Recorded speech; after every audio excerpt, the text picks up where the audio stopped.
Hello, my name is Nakisa, and I'm going to teach you about the concept of food as medicine. So we are going to source out our ingredients from nutrient-dense food, and we are going to always think about how we feed the body at the cellular level. My background, I have a doctorate degree in cell and molecular biology. My master's is in biochemistry, and I teach anatomy physiology in a community college. And because of that, I am very familiar with the human body, from the organ system all the way down to the cells, all the way down to the molecules. So let's hop on this journey with me and learn how we can make nutrient-dense food in our kitchen very simply and very effectively.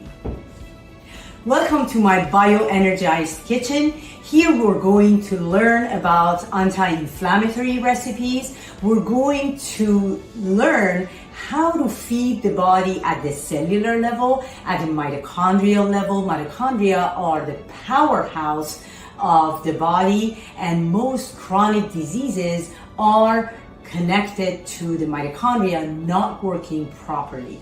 We're going to learn how to source out our ingredients so we get the most nutrient-dense ingredients. We're going to learn why it's important to buy local, why it's important to consume colorful, rainbow-colored vegetables and fruits, and we're going to learn how to properly prepare our grains so it is easily digestible. We're going to learn about how to cook with organ meat, which is nutritious, highly nutritious, and we're going to learn why we should be cooking with ghee and animal fat as opposed to seed oils, as opposed to vegetable oils. And we're going to learn why our traditional way of cooking meat was with bone attached and why we should do that. What is the health benefit of that? So come join me to learn about the science behind nutrient-dense recipes.